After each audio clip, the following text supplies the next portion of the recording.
نکاح مسیار کے بارے میں اپنی رائے سے آگاہ فرمائیں۔ اگر کوئی بیرون ملک ملازمت وغیرہ کے لیے جائے تو کیا وہاں کسی اہل کتاب سے نکاح مسیار کیا جا سکتا ہے؟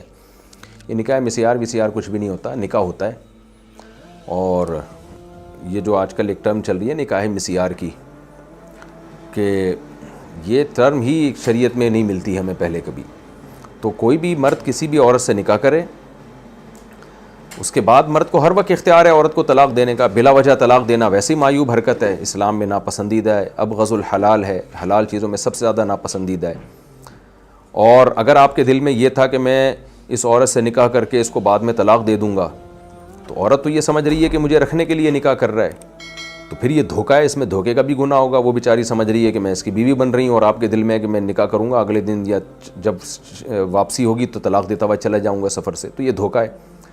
تو اس لیے یہ جو ہے اس میں جو ہے شریعت میں پہلے سے شرط لگا دینا کہ اتنے دن کا نکاح ہو رہا ہے، یہ متع ہے، وہ پھر نکاح ہے ہی نہیں۔ اور اگر یہ شرط نہ لگائی جائے بلکہ دل میں یہ نیت ہو کہ میں اس سے نکاح تو کر رہا ہوں لیکن میں جب سفر سے واپس جاؤں گا تو اس کو طلاق دیتا ہوا جاؤں گا، تو اس میں لڑکی کے ساتھ دھوکہ ہے۔ وہ سمجھ رہی ہوتی ہو کہ ہمیشہ کے لیے نکاح کر رہے ہیں۔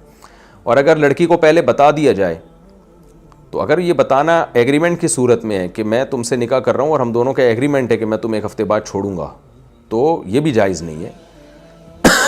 اب ایک ہی صورت رہ جاتی ہے کہ کوئی خاتون جو ہے وہ دستبردار ہو رہی ہے پہلے سے اپنے حقوق سے، وہ کہہ رہی ہے بھائی آپ مجھ سے نکاح کر لیں، میرے پاس پیسہ بھی ہے، میرے پاس اولاد بھی ہے، مجھے نہ اولاد چاہیے نہ پیسہ چاہیے، اور میں برائی سے بچنے کے لیے آپ سے نکاح کر رہی ہوں۔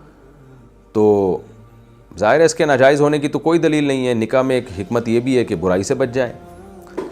تو اگر کہیں جزوی طور پر ایسا واقعہ ہو جائے تو اس کو تو ناجائز کہنے کی کوئی دلیل نہیں ہمارے پاس، لیکن اس سیٹ اپ کو پروموٹ کرنا اور اس کو جو ہے اس کی حوصلہ افزائی کرنا، سوسائٹی کا اس کو حصہ بنانا، اس سے جو نکاح کا بنیادی مقصد تھا وہ تباہ و برباد ہو جائے گا، کیونکہ مردوں کو پھر چسکے لگ جائیں گے۔ وجہ اس کی یہ کہ آج کل لڑکیوں کو دھڑا دھڑ جابز دی جا رہی ہیں، ایجوکیشن میں بھی آگے ہیں، پھر وہ جابز میں بھی آگے، تو کما رہی ہیں لڑکیاں۔ اب جب لڑکیاں کماتی رہیں گی ظاہر ہے ان کو بھی مرد کی ضرورت ہے، اور مرد بنتے جا رہے ہیں اپاہج۔ تو یہ جب ہماری سوسائٹی میں یہ کلچر بڑھے گا، لڑکی کہے گی بھائی میرے پاس پیسہ بہت ہے، مجھے بس میاں چاہیے، تو مردوں کے ہو جائے گا بیڑا غرق۔ ان کو پتہ چلے گا جب فری میں عورت مل جاتی ہے تو ہم کیوں کمائیں، ہم کیوں ذمہ داریاں اٹھائیں۔ جیسے کہ عرب کنٹریز میں جہاں یہ نکاح مسیار بڑھا ہے نا، تو وہاں یہی حالت ہونا شروع ہوئی ہے، اور بہت ہی اس کے برے نتائج نکلنا شروع ہیں سوسائٹی میں۔ کوئی بھی شریف آدمی اپنی بیٹی کے بارے میں کبھی بھی یہ پسند نہیں کرے گا کہ مجھے پراپر داماد نہ ملے اور میری بیٹی سے کوئی صرف عیاشی کے لیے نکاح کرے، نہ کوئی ذمہ داری بھی نہ اٹھائے، بس اسی کے گھر پہ آیا کرے اور اس سے ریلیشن قائم کر کے نہا دھو کے نکل جایا کرے واپس۔